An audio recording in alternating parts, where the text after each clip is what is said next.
예, 북새통 밀레니엄 이코노미 오늘 진행해 보도록 하겠습니다. 오늘 62번째 북새통인데요. 밀레니엄 이코노미 요즘 베스트셀러 책 중에 하나고 2020년도를 맞이해서 좀 어떻게 이 세상을 바라봐야 될지 좀 여러 가지 느낌들이 있는데요. 지금 현재 상황은 여기서 전망했던 것보다 좀 나쁜 방향으로 가고 있죠. 코로나 바이러스 영향도 있고, 그다음에 미중 간의 여러 갈등, 여러 구조가 더 심해져서 1년 전에 이 책이 나왔을 때보다 상황은 더 좀 나빠진 상황인데, 그럼에도 불구하고 여기서 나오는 수많은 지표들은 의미가 있어서 이걸 가지고 얘기를 좀 해보도록 하겠습니다.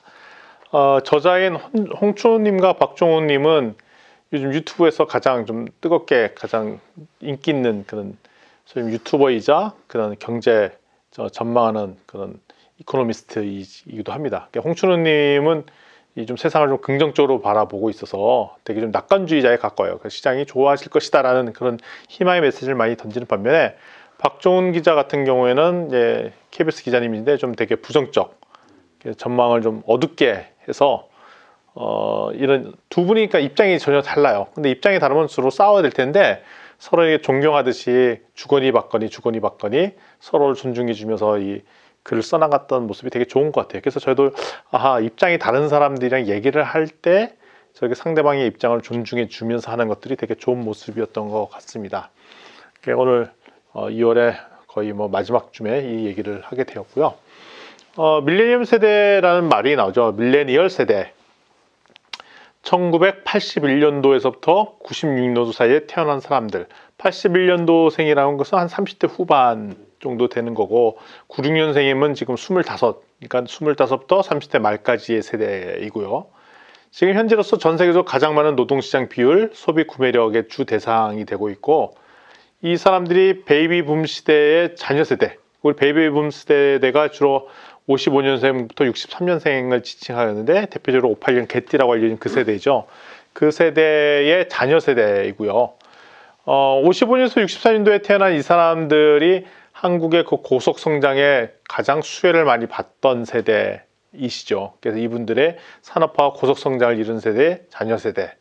그래서 이분들은 제가 뼈저리게 97년도에 IMF를 직격탄을 직접 맞으셨던 분이고, 2008년도 글로벌 금융위기를 바로 직면했던 세대. 그래서 그때 여러 가지 경제적으로 어려웠던 분들도 있고 부도를 맞았던 분들도 있고, 그럼에도 불구하고 불굴의 의지로 또 일어났던 분들 계신 세대가 이 베이비붐 세대인데 바로 그분들의 자녀 세대예요. 그러니까 이 밀레니얼 세대는 그 어려운 속에서 대박난 부모님을 보신 분들도 계시겠고, IMF 세대의 아버지가 실업자가 돼서 힘들어하는 모습들을 집에서 이제 어린 시절에 그냥 가슴 아파하면서 봤던 이 세대가 밀레니얼 세대라고 알 수 있습니다.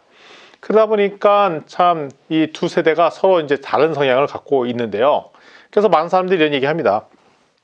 지금 아주 상황이 안 좋다 보니까 밀레니얼 세대의 일자리 문제라든지 여러 경제 상황을 봐서 혹시 역사상 처음으로 부모보다 못 사는 세대가 이 세대가 아니냐라는 얘기까지도 하고 있어요. 그런데 실질적으로 데이터를 살펴보면 밀레니얼 세대가 얻었던 그 경제소득이 앞서 부모 세대보다 훨씬 높아요. 평균적으로 볼 때. 그러니까 실질 소득 수준은 이전 세대보다 훨씬 높은데도 불구하고 피부적으로 느낀 것은 그 반대 현상을 느낀다는 거죠.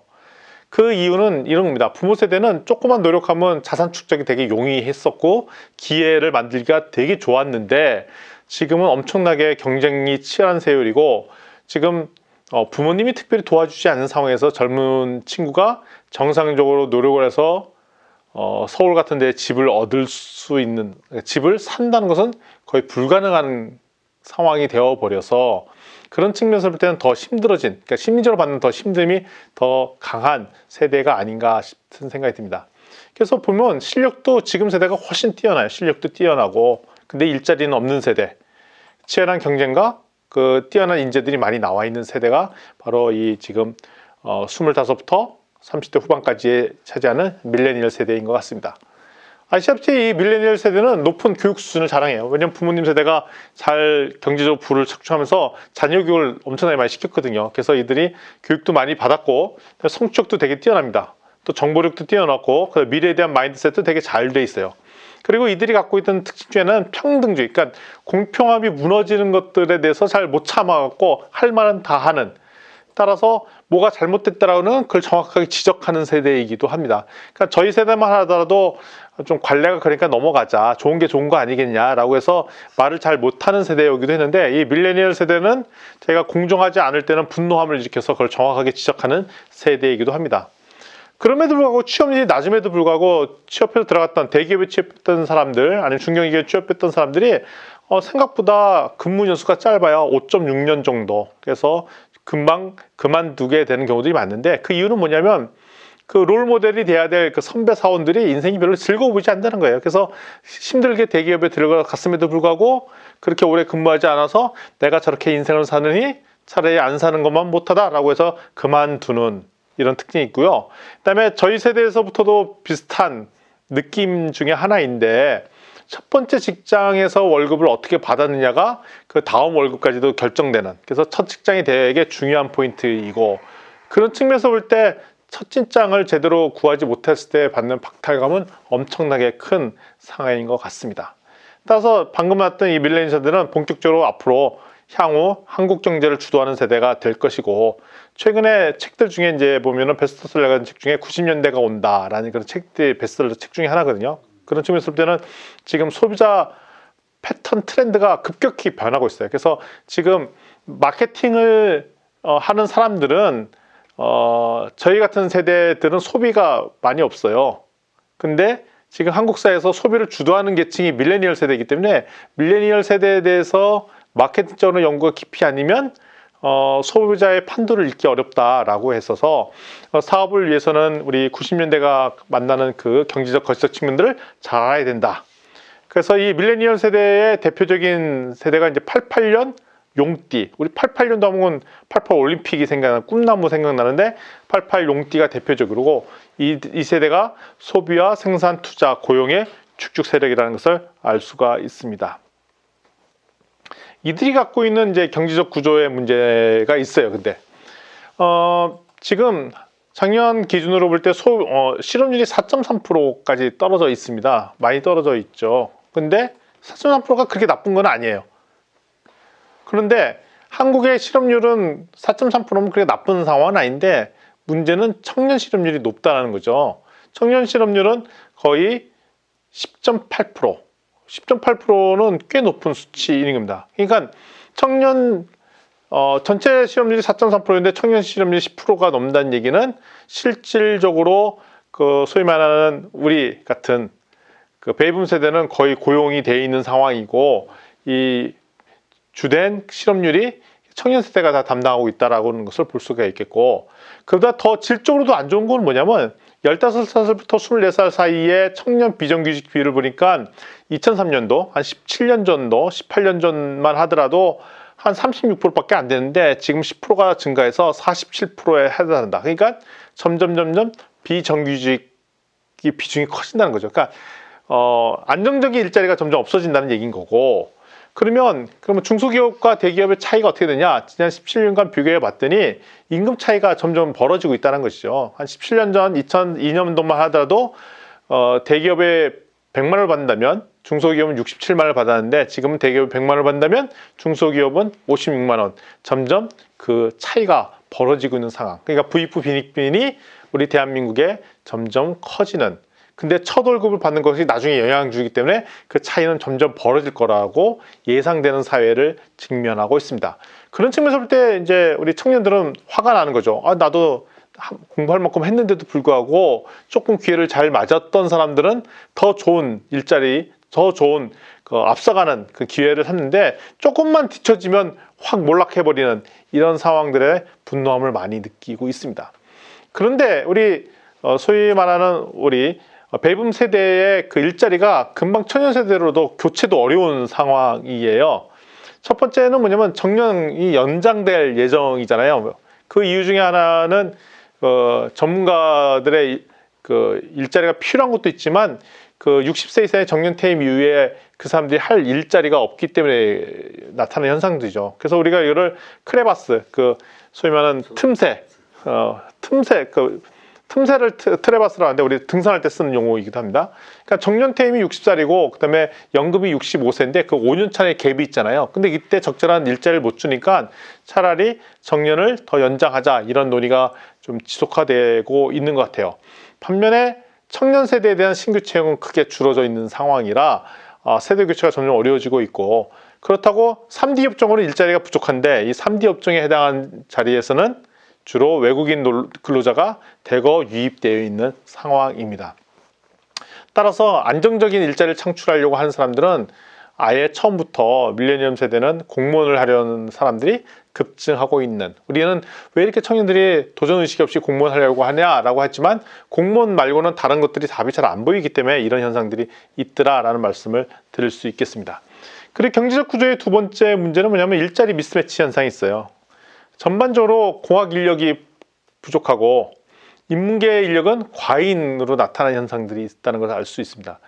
향후 10년간 인력 수급 현황들을 봤더니 부족 인력이 이제 기계금속, 전기전자, 건축, 화공, 농림수산, 토목 이런 부분들이 부족한 반면에 지금 초과 인력은 경제경영, 저도 경영 전공이지만 가장 남는 인력, 초과 인력, 그다음에 교사, 사회과학, 언어문학, 생물화학, 환경 이쪽 분야는 초과 인력이다라고 나타나 있습니다. 이게 사실 갭이 있는데, 그렇다고 이제 인력 재편을 급속도로 부족한 인력이 늘려버리면 이게 지금 사람이 필요한 거랑 대학교에 정원을 만들어서 입학해서 사람 나가는 데는 한 몇 년이 걸리거든요. 왜냐하면 4년에 군대도 갔다 오고 하면 6, 7년 이런 시간이 소요되기 때문에 지금 이런 인력이 모자란다고 그런 인력들을 바로 소위 말하면 대학교 정원을 조정해버리면 또 다른 미스매치를 날 가능성이 있어 이런 것들은 조심해야 되지 않느냐. 대표적인 예로 이 책에 나온 얘기는 아니었지만 우리 2010년대만 하더라도 조선업이 활황이라 조선 인력이 필요하다고 조선공학과를 만드는 것이 되게 붐이었어요. 그래서 조선공학과를 만들었는데 이 학생들이 졸업할 시점에는 우리나라 조선이 불황으로 바뀌어버려서 갑자기 구조조정이 되어버리는, 그래서 섣불리 지금 인력이 부족하다고 해서 그 학과를 만들거나 이런 것들은 되게 위험한 발상일 수도 있다는 거죠. 따라서 지금 현재 경기적 상황에 따라서 인력 생산을 조종하는 것은 미래를 바라볼 때도 되게 바람직한 것은 아니라는 것인 겁니다. 전반적으로 우수한 인력들을 만드는 것들보다도 그것도 중요하긴 하지만, 그러니까 특정한 전공에 대해서 인력을 만드는 게 아니라 전반적인 인력 수준의 질을 높이는 것들이 중요하고, 그 다음에 두 번째 중요한 것은 이들이 안정적인 취업을 할 수 있는 일자리를 창출해 주는 게 좋다라는 것이죠. 미국에서도 마찬가지 인문계 졸업자는 취업이 어렵다라는 얘기를 하고 있습니다. 결론적으로 우리한테는 지금 3D 업종, 그러니까 제조업에서는 일하는 노동자는 또 부족한 상황이라 외국인 노동자한테는 되게 호기회인 그 상황을 맞고 있더라. 그러면 우리가 대기업이나 그 창업의 일자리가 창출을 좀 되는 걸 봤더니 대기업은 점점 일자리를 줄이는 추세에 있고, 그다음에 창업은 생각보다 쉽지 않은 거가 데스밸리라고 해갖고 창업한 지 한 3년에서 3년 차쯤 되면 지금 죽음의 객을 건너야 되는데 이때 제대로 못 건너고 몰락하는 창업자가 많아서 안정적인 일자리를 창출한 것은 되게 어려움이 있더라라는 얘기를 지금 하고 있습니다. 창업에 대한 그런 전망들을 살펴보면 첫 번째, 우리나라가 이제 규제가 많아서 IT 혁신 창업을 하기 되게 어렵다는 얘기를 하고 있어요.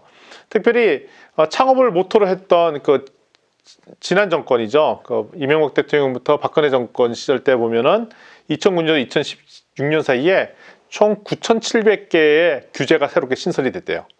그리고 규제를 철폐한 게 800개라는 거예요. 그러니까 창업을 모토로 세웠던 정부에서도 규제를 더 많이 늘어났다는 거예요. 아이러니한 현상인 거죠.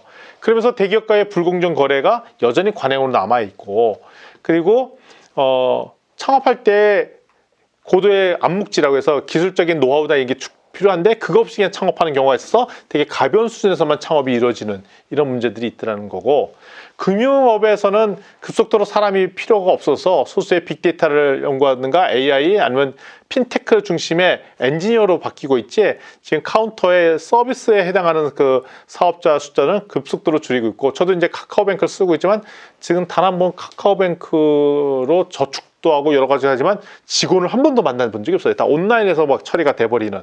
그래서 오프라인 매장들이 급속도로 없어지는 산업이 금융산업이고, 유통산업은 뭐 급속도로 변화하고 있는 산업 중에 하나이고, 또 교육산업은 이제는 이제 자녀에게 투자하는 것 자체가 손해보는 사업이 됐으니까 더 이상 자녀 세대에 투자하지 말라. 오히려 자녀는 우리가 전통적으로 알고 있는 교육 방식이 아닌 다른 직업을 탐색할 수 있는 기회를 계속적으로 주는 것이 좋지 않겠느냐. 오히려 가능성 있는 시장은 기존의 성인들 대상으로 한 재교육 시장, 직장을 퇴직하고 다른 직업을 얻을 수 있도록 도와주는 그 시장이 되게 의미가 있겠고, 그다음에 현재 직장을 다니거나 비즈니스맨이 실무 교육을 재교육받는 이런 시장들이 의미 있는 시장인 것 같더라라고 얘기를 하고 있습니다. 따라서 향후 있을 10년간의 유명한 일자리는 첫 번째, 비반복적이거나 비반복적인 육체노동과 지식노동인 것. 그러니까 반복적으로 일어나는 육체노동은 자동화 로봇이 감당하고, 반복적으로 일어나는 지식노동은 그 자동화나 특히 인공지능이 대체하고 있으니 그 두 영역이 들어가지 않은 것은 비반복적으로 일어나는 창조적인 육체활동, 또 창조적인 지식노동이 들어가는 데는 여전히 가능성이 있다는 거죠. 그래서 대표적으로 가능성 있는 시장 중에 하나 헬스케어 쪽, 건강과 관련된 인더스트리, 그래서 의료, 요양, 헬스, 물리, 치료 이쪽이 가장 전방 있는 영역이고요. 그 다음에는 개인을 퍼스널 관리하는 쪽, 헤어, 미용, 그 다음에 비서 뭐 이런 쪽. 반면에 전통적인 제조업은 급 하락할 거로 전망되고 있습니다. 또 다른 산업 전망을 보면 지금 확실히 대한민국은 3저 시대입니다. 성장률이 확 떨어져 있고요. 그 성장률을 계속 2% 안팎으로 찍고 있어서 고도로 사업이 상태가 커질 거라고 예상하고 디자인하면 안 될 거라는 생각이 들고요. 그 다음에 물가가 계속 안 오르고 있는 상황이에요. 물가가 저물가 상황이고, 그다음에 저금리 지금도 1%대 찍고 있는데 금리가 계속 떨어져 있는 상황입니다. 게다가 플러스해서 인구 절벽까지, 이런 상황에서는 과거에 우리 그 베이비붐 세대에 뭐 대량으로 사업하고 판을 벌리고 이런 사업을 했다면 큰일 난다는 거예요.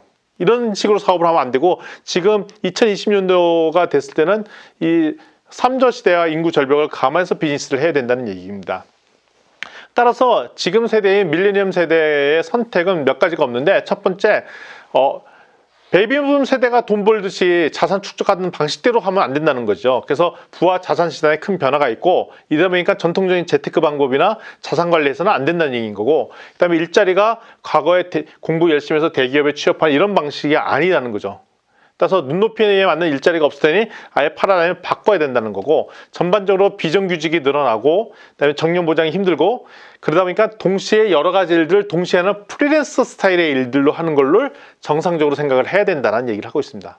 근데 이게 한 10년만 지나면 2030년 되면 대한민국의 일자리가 부족할 거라고 예상이 되기 때문에 이 10년을 앞으로 어떻게 잘 버틸까에 대한 전략도 필요한 것 같습니다.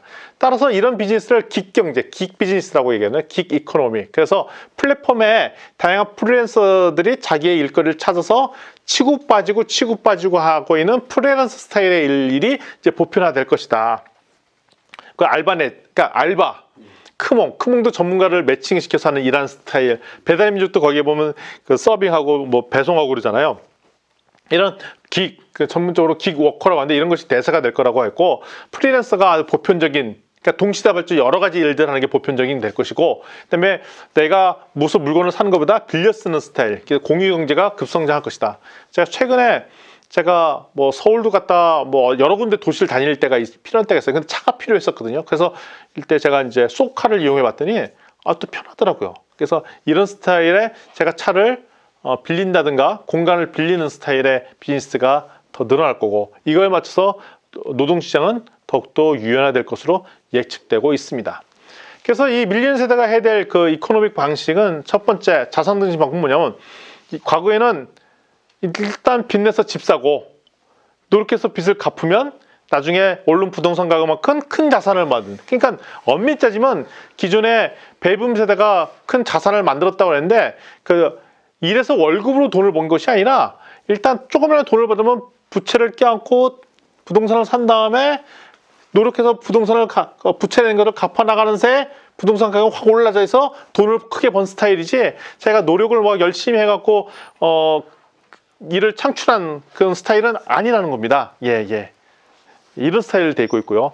그 다음에 전반적으로 소득이 적은 것은 아니나 자산 형성은 되게 어려워진 세대로 바뀌어버렸다는 거예요. 전반적으로. 그래서 이 사람들이 기경제 주축 세대인데, 그러니까 소득은 어렵지만 돈 모으기는 어려운 세대가 되어버렸다는 거죠.